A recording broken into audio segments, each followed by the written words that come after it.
안녕하십니까. 달려라 오피라의 필목입니다.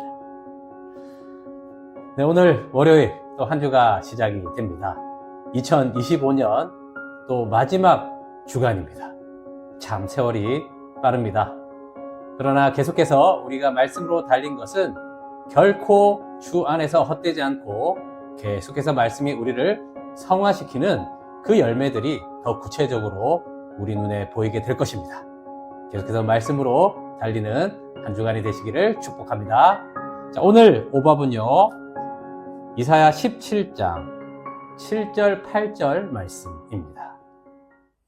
그날에 사람이 자기를 지으신 이를 바라보겠으며 그의 눈이 이스라엘의 거룩하신 이를 뵙겠고 자기 손으로 만든 제단을 바라보지 아니하며 자기 손가락으로 지은 아세라나 태양상을 보지 아니할 것이며.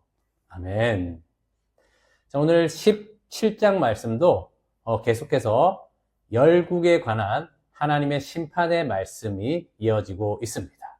자, 그 시작이 이렇습니다. 1절 말씀을 보게 되면 다메섹에 관한 경고라. 보라, 다메섹이 장차 성읍을 이루지 못하고 무너진 무더기가 될 것이라. 오늘은 다메섹에 관한 심판의 말씀이 기록되어 있구나라는 것을 알게 됩니다. 자, 이 다메섹, 사실은 도시이죠. 이 다메섹을 이야기하는 나라는 바로 아람입니다. 자, 이 아람 나라에 대해서 경고의 말씀을 하시는데요. 사실은 이 4절부터는 사실 북이스라엘에 관한 심판의 말씀임을 보게 됩니다.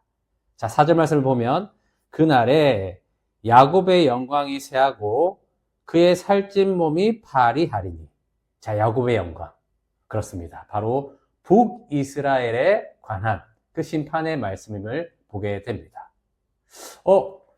목사님, 왜 갑자기 열국의 심판의 말씀에 이 북이스라엘의 심판의 말씀이 있습니까? 라고 질문하실 수 있습니다.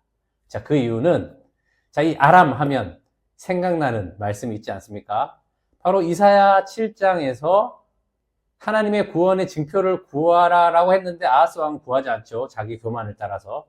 그래서 일방적으로 하나님께서 베풀어 주신 그 은혜가 있습니다. 그것이 바로 임마누엘. 하나님이 우리와 함께 하신다. 바로 오늘 말씀은요, 그때의 심판의 말씀이 이어지는 것입니다. 그래서 첫 번째는 아람의 나라에 대해서, 두 번째는 북이스라엘에 관해서 말씀해 주시고 있는 것입니다. 자, 북이스라엘에 관한 그 심판의 내용들을 보게 되면 정말 온 그 나라가 황폐화가 되어 버립니다. 자, 그런데 그 날에 이런 일이 있을 것이다 라고 말씀해 주시는데요. 그것이 바로 우리가 읽은 7, 8절 말씀입니다. 자, 먼저 7절 말씀을 보면요. 그날에 사람이 자기를 지으신 이를 바라보겠으며 그의 눈이 이스라엘의 거룩하신 이를 뵙겠고. 자, 어느 날입니까? 그날. 바로 온 나라가 아수르에 의해서 황폐하게 된 그 날에 비로소 북이스라엘 사람들이요, 자기를 지으신 하나님을 바라본다라는 겁니다. 그리고 그 날이 바로 하나님을 만나게 되는 날이 될 것이다 라고 지금 말씀하고 있습니다. 자, 그날. 왜 하필 그날에 만나야 됩니까? 자, 이 날이 되면요, 내가 지금까지 믿었던 것, 내가 지금까지 내 나라를 세우려고 우상을 만든 것이 다 헛된 것이구나 라는 것을 알고 이렇게 할 것이다 라고 이어서 8절 말씀에 이야기해 주시고 있습니다. 자기 손으로 만든 제단을 바라보지 아니하며 자기 손가락으로 지은 아세라나 태양상을 보지 아니할 것이며. 다 헛된 거구나 라는 것을 그날에 알게 된다는 것입니다. 참 안타깝지 않습니까? 왜 그날이 되어야 이렇게 되는 날을 맞이해야 하는 것이 얼마나 어리석은 것인가 라고 생각하게 되는 것입니다. 전도서 12장 1절에 말씀하시지 않습니까? 나는 아무 낙이 없다고 할 해들이 가깝기 전에 너의 창조주를 기억하라. 그렇습니다. 나는 아무 낙이 없고 아무것도 내가 바랬던 게 다 거품과 헛수고구나라는 것을 알기 전에, 그 날이 이르기 전에 창조주 하나님을 기억하는 것이 그래서 지혜로운 것 아니겠습니까?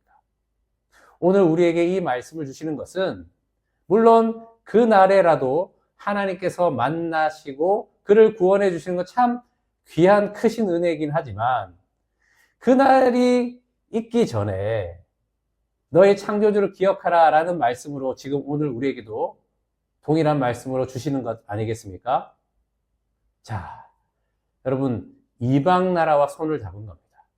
즉, 내 유익과 내 이익을 위해서 살아가면 그 말도 안 되는 이 세상과 손을 잡고 하나님도 섬기면서 내 나라도 이루고자 하는 그 두 마음을 품게 된다는 겁니다. 그 나라는 어떻게 됩니까? 하나님께서 망하게 하시는 겁니다. 주님 안에서 주의 평강을 누리며 하나님 나라를 세우며 그렇게 주님 안에서 행복한 삶을 사시는 여러분이 되시기를 축복합니다. 기도하겠습니다. 하나님 아버지, 내 나라와 내 이익을 위해서 살아가면 이렇게 이방 나라와 손잡고, 즉 세상의 방법대로 그렇게 다투고 싸우고 충돌하게 되는 것입니다. 오직 주님의 나라를 살게 해주시옵소서. 주님 안에서 내 나라는 십자가에 못 박게 하여 주시고 오직 하나님의 나라, 그 통치하심 가운데 그 평화를 누리고 이루는 그런 저희들이 되게 하여 주시옵소서. 주 예수 그리스도의 이름으로 기도합니다. 아멘. 말씀으로 승리하세요. 필목이었습니다. 끝.